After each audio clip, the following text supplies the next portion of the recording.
मृत्यु के बाद भी साथ जाती हैं ये 5 चीजें। मित्रों, जैसा कि हम सभी जानते हैं कि जिसने भी इस मृत्यु लोक में जन्म लिया है उसकी एक ना एक दिन मृत्यु अवश्य ही होनी है।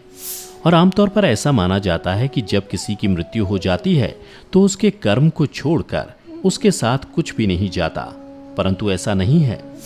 गरुड़ पुराण की माने तो जब किसी व्यक्ति की मृत्यु हो जाती है तो उसके मृत शरीर को जब जला दिया जाता है तब उस मृत आत्मा की यमलोक की यात्रा शुरू होती है। और इस रास्ते में उसके कर्म के साथ साथ और भी जीवन काल में की गई 4 चीजें साथ जाती हैं। यानी मृत्यु के बाद मृत आदमी के साथ 5 चीजें हमेशा उसके साथ रहती हैं। और जब उस आत्मा का पुनर्जन्म होता है तो ये 5 चीजें उचित समय आने पर आत्मा के साथ फिर नए शरीर में प्रविष्ट हो जाती हैं। तो चलिए जानते हैं कि वो 5 चीजें क्या हैं जो मृत्यु के बाद भी इंसान का पीछा नहीं छोड़ती।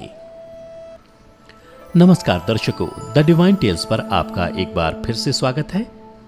गरुड़ पुराण में जिन 5 चीजों का उल्लेख किया गया है उसमें सबसे पहला है कामना। कामना गरुड़ पुराण की माने तो पुनर्जन्म के समय कामना मनुष्य और दूसरे जीवों को फिर से नए शरीर को धारण करने में सहयोग करती है। कामना के अनुसार ही मनुष्य को नए शरीर की प्राप्ति होती है। अर्थात मृत्यु के समय मनुष्य जिन जिन चीजों की कामना करता है उसके साथ मृत्यु के बाद भी चली जाती हैं और उसी कामना की पूर्ति हेतु उस मृत आत्मा को फिर से किसी न किसी शरीर का रूप लेकर लौटना पड़ता है। इसलिए गरुड़ पुराण में कहा गया है कि मृत्यु करीब आने पर सब चीजों की इच्छा त्याग करके केवल ब्रह्म अर्थात परमेश्वर का ध्यान करना चाहिए। अगर कामना लिए चले गए तो फिर नए शरीर में लौटना पड़ेगा।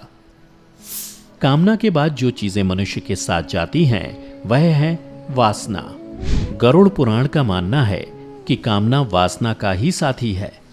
वासना एक ऐसी चीज है जिसका कोई अंत नहीं है।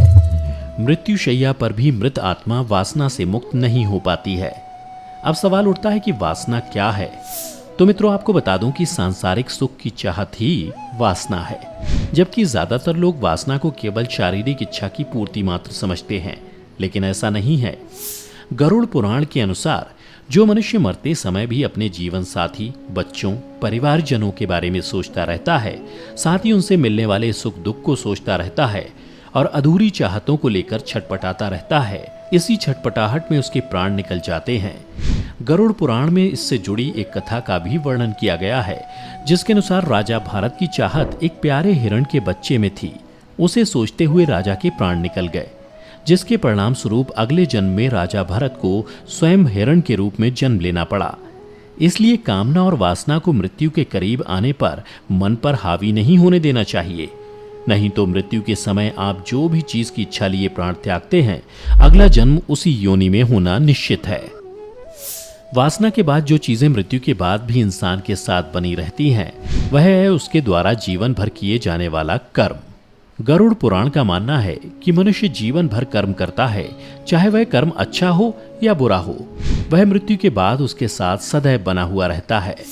गीता में भी कहा गया है कि कोई भी मनुष्य बिना कर्म किए एक पल भी नहीं रह सकता।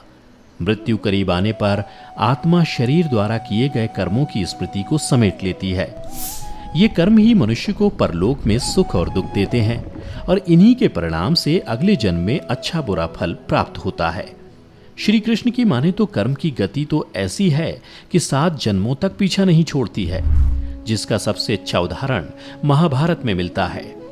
वाणों की शैया पर लेटे हुए भीष्म ने जब श्री कृष्ण से पूछा कि मुझे ऐसी मृत्यु क्यों प्राप्त हुई, तो श्री कृष्ण ने उन्हें 101 जन्म पूर्व की घटना याद दिलाते हुए कहा कि 101 जन्म पूर्व आपके कारण एक करकैटे की मृत्यु ऐसे ही हुई थी, इसलिए आज आप वाणों की शैया पर पड़े हुए हैं। इसलिए मनुष्य को चाहिए कि वह जीवन में अच्छे कर्म करे, ताकि उसे दूसरे जन्म में उसके कर्मों का अच्छा फल मिल सके। कर्म के बाद गरुड़ पुराण में कर्ज का वर्णन किया गया है, जिसके अनुसार इंसान को चाहिए कि यदि वह जीवित रहते किसी से कर्ज ले तो उसे मरने से पहले जरूर चुका देना चाहिए, क्योंकि लिया गया कर्ज और दिया गया कर्ज दोनों ही जन्म जन्मांतर तक पीछा नहीं छोड़ता है। गरुड़ पुराण में बताया गया है कि कर्ज लेकर मरने पर कर्जदाता जब परलोक में आता है तो अपना कर्ज का धन वापस मांगता है। उस समय यम के दूत कर्ज लेकर मरने वाले का मांस काटकर कर्जदाता को देता है, लेकिन कर्ज का बोझ यही नहीं उतरता।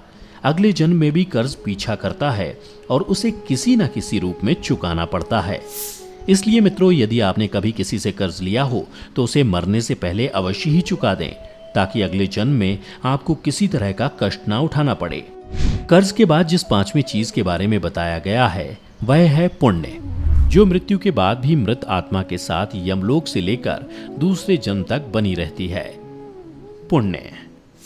गरुड़ पुराण में बताया गया है कि आपके द्वारा किया गया दान परोपकार का पुण्य कई जन्मों तक साथ चलता है। जीवन में जब कोई अपरिचित आपकी गरुड़ मदद करे तो ये समझ लीजिए कि वह आपके पूर्व जन्म का पुण्य चुका गया है। शास्त्रों में दान पुण्य को बैंक में रखे धन की तरह कहा गया है, जो बुरे वक्त में समय समय पर काम आता है। इसलिए मनुष्य को पुण्य रूप धन को जीवन भर जमा करते रहना चाहिए। अक्षय तृतीया, अक्षय नवमी, माघ पूर्णिमा, कार्तिक पूर्णिमा, गंगा दशहरा, मकर संक्रांति कुछ ऐसे दिन हैं जिनमें किया गया दान पुण्य कई जन्मों तक व्यक्ति को सुख देता है और ये पुण्य जन्मों जन्म तक आपके साथ बना रहता है। इसलिए मित्रों, मनुष्य रूपी जीवन में गरुड़ पुराण में बताए गए इन सभी चीजों का खास ध्यान रखें, ताकि मृत्यु के बाद आपको सद्गति की प्राप्ति हो। तो मित्रों, उम्मीद करता हूं कि आपको हमारी ये कथा पसंद आई होगी।